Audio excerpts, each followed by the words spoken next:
In Sweden, there have been riots for the last couple of days because a group of deluded right-wingers have decided that now is the perfect time for them to publicly burn the Qur'an. And here is the kicker. This is all being done with the backing of the police and the government under the guise of, you've heard it before, freedom of speech, a term that is restricted only for the Muslims. This Ramadan, I'm raising money for the orphans and the poor in Gambia. I'm doing it with my trusted spot charity started by a friend. It's grassroots and allows donors to go and visit. I've been twice. And here you can see the boreholes we collected for last year thanks to your generous donations. Link in the description. That's a genius. This was done in a predominantly Muslim area to, let's face it, incite and provoke the Muslims there. And that's exactly what happened. The Guardian says about 100 youth were involved. BBC says 200 youth were involved. Regardless, the person responsible for breaking the Qur'an was injured. Oh yes, and you need to hear this, Muslims.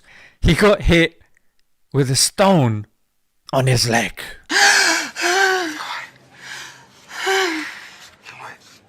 Officials say he may survive this ordeal, but his family and friends will be with him during this testing time. But you know, as they say, nothing's written in stone.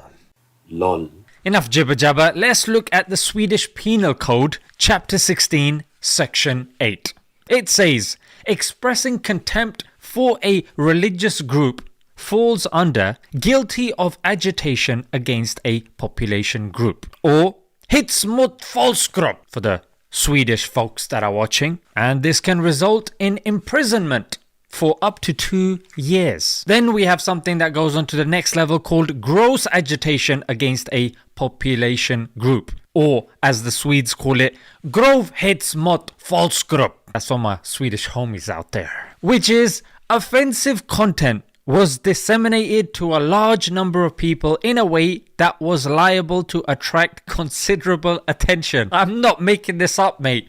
You can see the penal code on your screen. Flaming Nora, mate. Now, when it comes to minorities like LGBT, Sweden is the leader in making sure they feel included. When it comes to anti-Semitism, they make it clear, categorical, their stance against anti-Semitism. But when it comes to Muslims, even the law takes a backseat. And then we're hit with the same old nonsense of freedom of speech. But according to your own rules of freedom of speech, it doesn't apply here, because this falls under hate speech and contempt. Now, bearing all this in mind, I want you to understand a principle.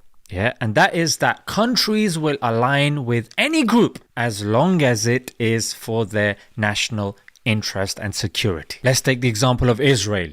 It's clear that they have aligned with far-right groups, even those that are anti-Semitic. We know even in the UK, as documented by Mark Curtis, they have supported religious groups to remove unfavorable regimes. We saw this happen in Afghanistan, where they supported the Mujahideen against Russia. We saw it happen in Egypt. They supported the Muslim Brotherhood against Gamal Abdel Nasser. We saw it happen in Indonesia, where they supported Darul Islam against Sukarno. And we saw it happen in Iran, where they supported the followers of Khomeini against Muhammad Mossadegh. And then if we move on to America, of course, it's going to take the whole episode if I go through their countries, but William Bloom enumerates them to be at least 50 countries that have been interfered in, mostly democratically elected since World War II. Now, bearing all of this in mind, Russia warned Sweden not to join NATO. We also know Russia favors far-right groups to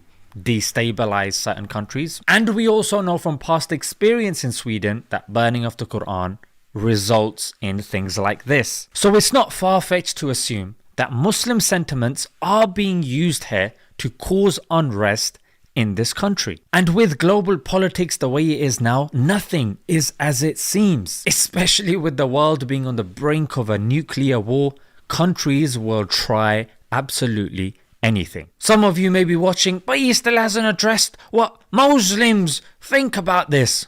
Well, as Muslims, we believe the Qur'an was revealed to the heart of the Prophet, peace be upon him, and that's how it was transmitted. It's an oral tradition, unlike Christianity and Judaism, which is a bookish tradition, and it relies on things being written down.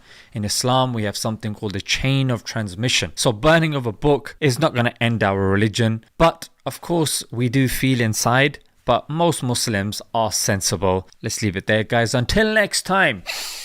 Assalamu alaikum.